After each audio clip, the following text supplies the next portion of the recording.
Bueno, que los patitos estamos con esta historia que trae de Objective y que remite a los tribunales y es bastante curiosa. El Tribunal Constitucional estima el recurso de Magdalena Álvarez, Maleni, e inicia el camino para amnistiar los ERE.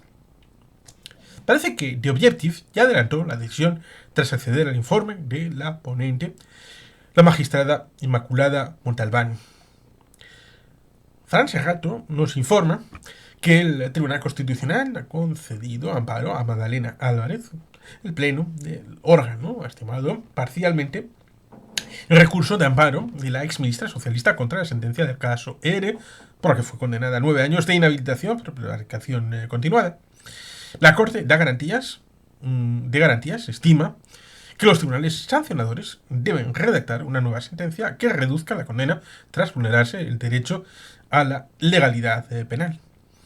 La medida, que abre la puerta a que se anulen el resto de sanciones, ha salido adelante gracias a la mayoría progresista del órgano. 4 magistrados de signo conservador han anunciado un voto particular. Como adelantó The Objective, el Constitucional anula la sentencia que impuso a Magdalena Álvarez la Audiencia Provincial de Sevilla, ratificada por el Tribunal Supremo.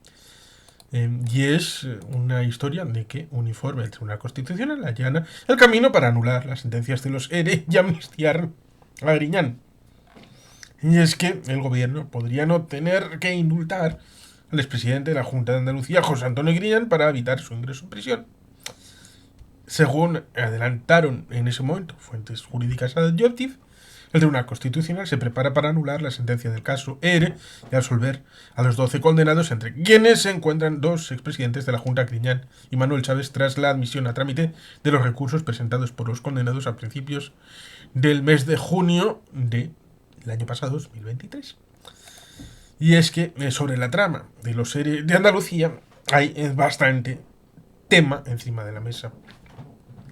Se trata de un fraude de las ayudas sociolaborales, que provocó un agujero de 680 millones de euros, un dinero que aún no se ha recuperado, según denunció el PP ante el Tribunal de Cuentas. La resolución llega días después de que el presidente del gobierno, durante un mitin en Benalmádena, en Málaga, aludiera a la exministra como víctima del vil ataque de la derecha y la ultraderecha.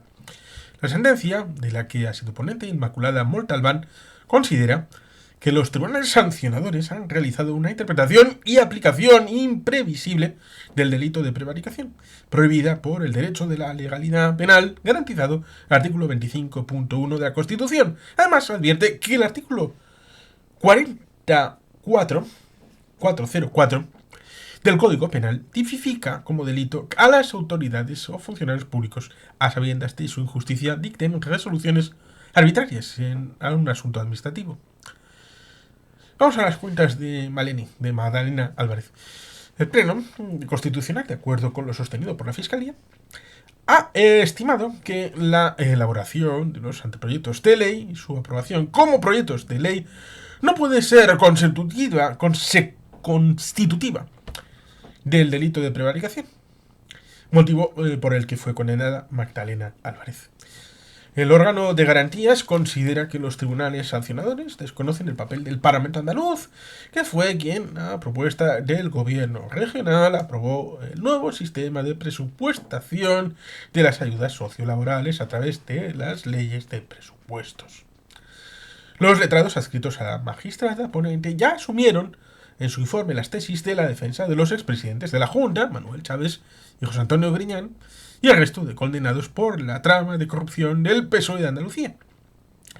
Según avanzó el diario The Objective en una situación respecto de que el TC inicia la corrección de la sentencia de los ERE y anula la pena de Malena Álvarez. El borrado de la sentencia, al que ha accedido The Objective, anula el fallo del Supremo por vulneración de un derecho fundamental.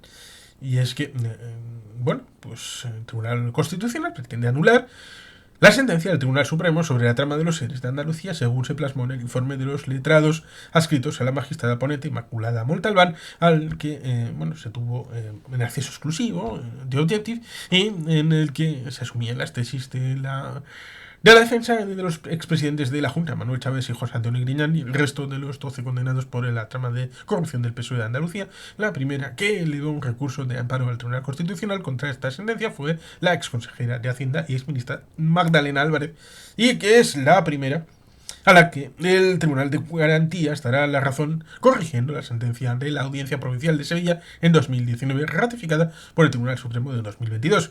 El borrador de sentencia estudiará el Pleno del Tribunal Constitucional, estimará parcialmente el recurso de amparo de Álvarez y en consecuencia declarará la nulidad de la pena de 9 años de inhabilitación por haberse vulnerado su derecho fundamental a la legalidad penal.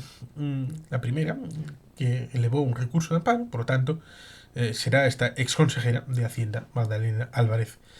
La sanción fue ratificada 3 años después de la condena de la Audiencia Provincial de Sevilla en 2021. Será condenada en ratificación 3 años después por el Tribunal Supremo. El Constitucional anula la pena de 9 años de inhabilitación en la que fue condenada Magdalena Álvarez por haberse vulnerado su derecho fundamental a la legalidad penal, y el informe elaborado por Montalbán la exime de cualquier responsabilidad penal al considerar que los anteproyectos de ley y los proyectos no se pueden considerar decisiones administrativas, sino funciones propias de un ejecutivo autonómico.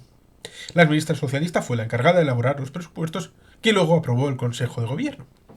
El informe busca restablecer un derecho fundamental recogido en el artículo 25 de la Constitución al instar a la Audiencia Provincial de Sevilla a que dicte un nuevo pronunciamiento respecto a el ámbito respetuoso con el derecho fundamental vulnerado. Montalbán aprecia, según el borrador, que los tribunales sentenciadores incurrieron en una infracción del principio de legalidad penal al condenar a Magdalena Álvarez por un delito continuado de prevaricación por el sistema de concesión de ayudas sociolaborales incluidos en los anteproyectos de ley de presupuesto de diferentes ejercicios. Habrá votos particulares. El texto que abre la puerta a anular la sentencia de Magdalena Álvarez subraya que la lesión del principio de legalidad radica en que los órganos judiciales incurrieron en manifiestas quiebras lógicas en la argumentación. Han hecho una interpretación de los hechos que no se corresponde con los aceptados comúnmente por la comunidad jurídica y son incompatibles con el sistema institucional y constitucional. Mezclado dos palabras, institucional y constitucional previsto. El argumento jurídico de la ponente es que los anteproyectos y proyectos de ley que emanan del Consejo de Gobierno no pueden ser objeto de control jurídico, como se recoge en la doctrina del Constitucional, porque tiene una naturaleza jurídica distinta. Por ello, no se pueden considerarse resoluciones ni asuntos administrativos. Montalbán concluye que el Supremo, al considerar ilegales este sistema de ayudas, avalado por el Parlamento andaluz, asume unas prerrogativas que la Constitución no le otorga. Como alegó la propia Magdalena Álvarez en su recurso, ni tienen contenido decisorio, ni resuelven sobre el fondo, ni generan efectos jurídicos, sino que son meros actos preparatorios de trámite del proceso legislativo que compete al Parlamento, cuya fiscalización es altamente incompatible con la separación de poderes que proclama el artículo 66.2 de la Constitución.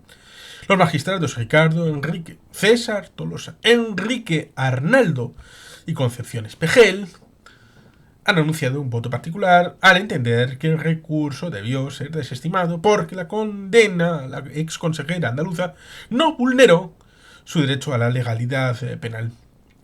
Los argumentos esgrimidos por Montalbán se alinean con la posición de la Fiscalía, que sostiene que un anteproyecto de ley no puede ser calificado como resolución porque no tiene un carácter definitivo y se limita a la iniciativa legislativa del Gobierno. El Ministerio Público alerta que fiscalizar penalmente los proyectos de ley supone desapoderar las Cortes Generales de una facultad que les corresponde en exclusiva, vulnerando así el principio de separación de poderes. Apenas 24 horas antes, el Pleno del Constitucional desestimó el recurso de amparo presentado por el ex consejero andaluz de Empleo, José Antonio Viera, otro de los condenados por el caso ERE. La ponente también fue la magistrada Inmaculada Montalbán, que afeó al ex senador socialista, que expresa sus quejas sobre la vulneración de derechos fundamentales en términos genéricos, sin desarrollo argumental alguno, al tratarse de un defecto insubsanable.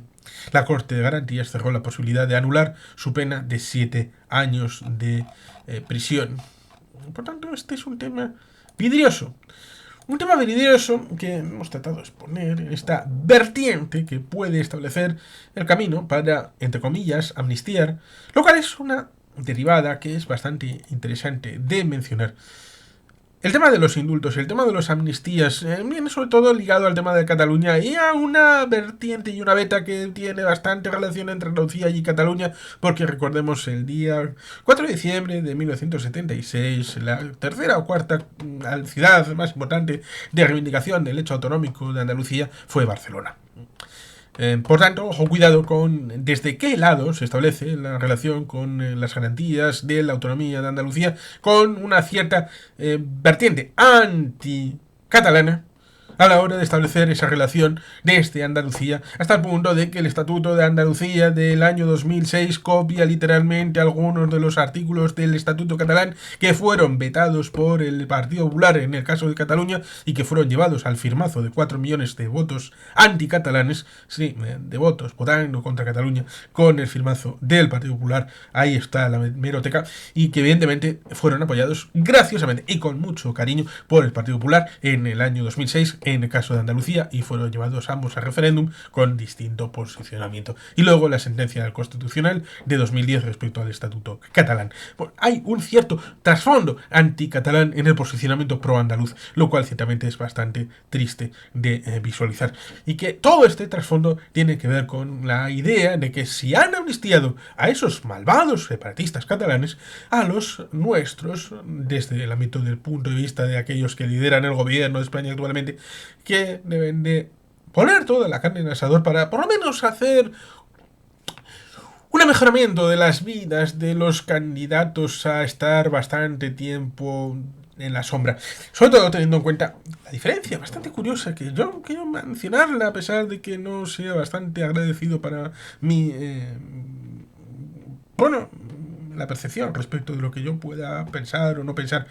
Y es que un amigo, que gallego de origen, pero con cierta realidad en Andalucía, me comentó que, dejando de lado a Chávez, el señor Grillán, que pudo sostener la Junta de Andalucía en el año 2012, aplazando las elecciones de las generales 3 meses hacia el mes de marzo, mantuvo, después de perdió 50 escaños a favor del PP de Javier Arenas Bocanegra y 47 a favor del señor Griñán, y luego tenemos al señor Valdearenas, que tuvo unos 12 escaños que dieron el fin de la balanza para un gobierno bipartito entre el PSOE y Izquierda Unida, que había sido este señor el presidente de la Junta, no del Parlamento, porque no le quitaron el PP y el Izquierda Unida, pero sí le quitaron el Parlamento, la presidencia del Parlamento de Andalucía. Y fue ese momento en el que Chávez tuvo que tirar de partido andalucista para gobernar hasta el año 96. Luego hubo un reflujo del 94 al 96, en donde finalmente Chávez siguió siendo presidente de la Junta hasta lo que llegó pues en participar en el gobierno de España, y, bueno, en Zapatero y todo aquello. Sería largo y prolijo, pero que evidentemente enlaza con el hecho de que el que quiso limpiar después de haber sido parte del intríngulis, tiene más efecto jurídico, tiene más condena aquel que intentó empezar un proceso de curación que el señor Chávez. Cuando uno mira sentencias Griñán, que tiene más que Chávez.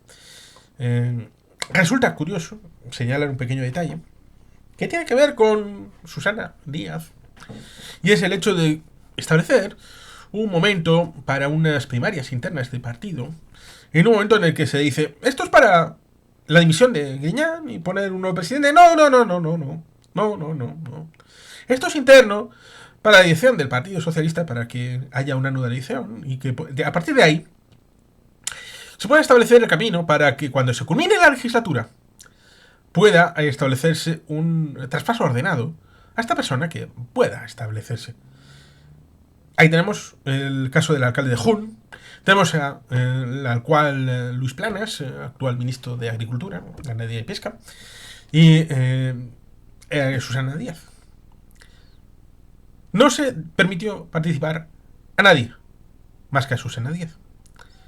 Susana Díaz, por lo tanto, por incomparecencia, con todas las comillas, acabó siendo secretaria general del Partido Socialista, para inmediatamente después procederse a la dimisión de José Antonio Griñán y procederse a la investidura de Susana Díaz. Es una forma de pago en diferido el que el señor Luis Planas siga siendo ministro. De compensación porque él sí podría haber puesto efectivamente en contra las cuerdas y haber ganado esas primarias a Susana Díaz y ser presidente de la Junta de Andalucía. No sabemos con qué efectos de haber ganado, perdido, porque las elecciones de 2018 estuvieron ahí en un tris y hubo muchas cosas que se pueden decir de esas elecciones andaluzas de final de 2018 y que dieron Paulo al inicio de Vox en la incidencia en 2019 en las elecciones estatales. Es un asunto bastante curioso e interesante, esto de la incidencia política y partidista. Y quisiera mencionarlo, a pesar de que, bueno, espero no molestarte, querido amigo. En varias tertulias radiofónicas, a este tema de los ERE, el amigo José Luis Uriz, que precisamente tiene un pasado en el Partido Socialista, también en el Partido Comunista de España, pero a partir del 90-91 partió en dirección hacia el PSOE, donde fue parlamentario en Navarra, concejal en Villava, el pueblo de los Indurain. Comentó en más de una tertulia el hecho de que, vale, sí, fue un desvío de dineros respecto de lo que tenía que ser, pero fue un desvío desde un posicionamiento ligado al tema sociolaboral, en principio, para gente del ámbito sociolaboral. ¿Cómo sería esto? Pues vamos a poner un ejemplo. Tenemos a un amigo que se llama Manolo, y ese Manolo tiene a otro amigo que es Félix. Manolo le llama a Félix y le dice: Félix, tú que estás en el paro o que estás cobrando el Pedro, vete a saber qué cosas estás haciendo. Como Manolo tiene una empresa que va a quebrar y va a hacer un expediente de regulación de empleo, le dice a Félix: ¿y si te inscribo? Te pongo a ti, como que has estado trabajando en esta fábrica, y cobras el ERE también. A pesar de que no hayas trabajado ni una mejilla, ni hayas estado por la fábrica, ni siquiera sepas dónde está.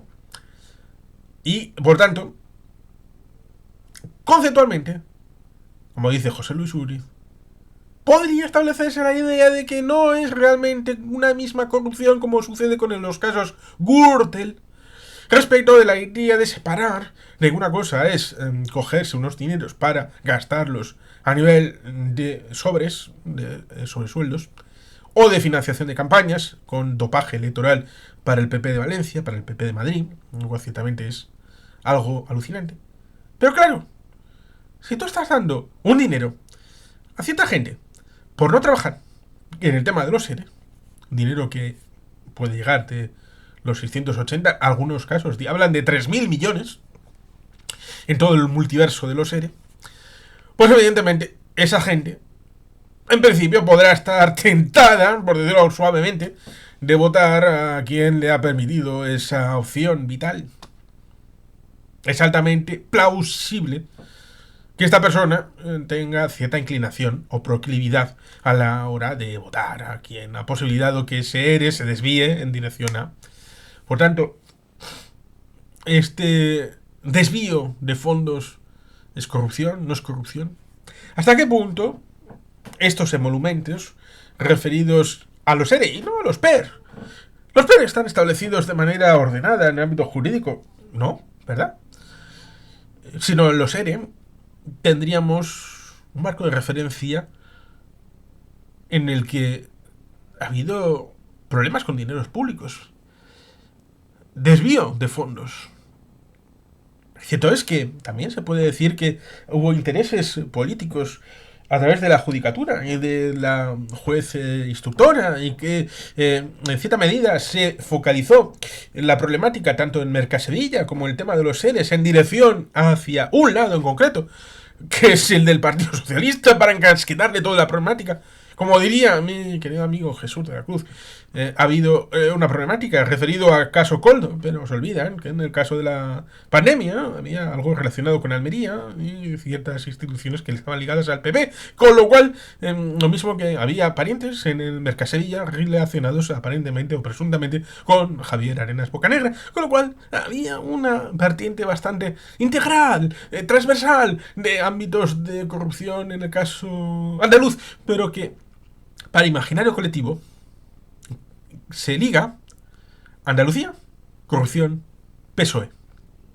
Una trinidad que hasta cierto punto es inducida con una idea partidista, dogmática, lo cual no difiere el hecho de que pueda haber un trasfondo, porque evidentemente sería una dictadura si no hubiera un trasfondo para la condena de determinadas personas que fueron condenadas y ratificadas la condena por el Tribunal Supremo. Pero que evidentemente también tenemos que pensar que esto que ahora se conoce como lawfare no es su justa medida de globalidad. Por algún aspecto de agudizar ciertos procesos pueden haber tenido un componente también en el caso de los seres y en el caso de Andalucía. Por eso pueda tener una cierta virtualidad, pero con la diferencia, evidentemente, de una cosa es el caso de los ERE y otra cosa de los amnistiados en el caso de Cataluña, porque digamos que podemos simplificar en una cosa bastante sencilla de entender. Los de los ERE hicieron cosas. Se les acusa de hacer cosas. Se les ha condenado por hacer cosas. Importante el hecho. Lo de los catalanes se les condena por no hacer, pero sí declarar que iban a hacer. Incluso el señor Cristóbal Montoro, ahí está la hemeroteca, declaró que no había habido malversación de fondos ni desvío de fondos en el caso del 1 de octubre de 2017. Por tanto, si se ha condenado a alguien en el caso de Cataluña por malversación, entonces también tendrían que condenar a Cristóbal Montoro por haber establecido la limpieza del procedimiento en cuanto a posible malversación y certificar que no la ha habido. Ni siquiera le llamaron a declarar. Usted, señor, ¿por qué dice que esta gente no ha cometido malversación? Ah, es que estaba loco, me había emborrachado ese día. Ni siquiera para eso. Lo cual ciertamente es alucinante e increíble. Cómo funcionan ciertas formulaciones, ciertos trámites, en el caso del Estado español. Debería de ser bastante más transparente. Pero el problema, como comentábamos con la propuesta respecto del Consejo General del Poder Judicial, no es solo, o no debería ser, el hecho de cuando la justicia, en origen, en normatividad de la electividad, de cómo se eligen los jueces, que muchos devienen del Consejo General del Poder Judicial, sino en la garantía de funcionamiento. Porque no podemos olvidar que la cúpula de la justicia en Estados Unidos está ligada al presidente y al Senado, como son las supremas, que son 9 formalmente, a pesar de que solamente sea una tradición. La dirección del funcionamiento debería de ser libre. Por eso la propuesta de establecer 6 circunscripciones para esos 12 que no establece la Constitución, y como la justicia emana del pueblo, 6 circunscripciones, 2 electos por circunscripción, a las urnas y a votar. Pero bueno, ciertamente esa utopía seguramente sea de más larga duración y seguramente más cerca veremos toda esta situación respecto de los SERE que se irá depurando a la hora de reevaluar todas estas circunstancias y sus consecuencias, que seguramente tendrá todavía más recorrido mediático a la hora de volver a sacar los seres, volver a sacar la amnistía como grandes clásicos para echárselos encima de carnaza a los media, a la gente, en las tertulias y todo esto para tratar de seguir llenando incluso lo que está a punto de pasar, como son las serpientes de verano, de agosto, en donde en un momento dado un querido amigo me comentó que en un periódico de gran tirada, en el periódico más tirada de Pamplona, ya en julio, no en agosto, en julio, pusieron en portada que se había averiado el aire acondicionado de la universidad.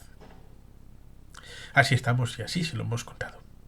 Y sin más, queridos patitos, es que ricasco, agur pero bat. Betty Helpian.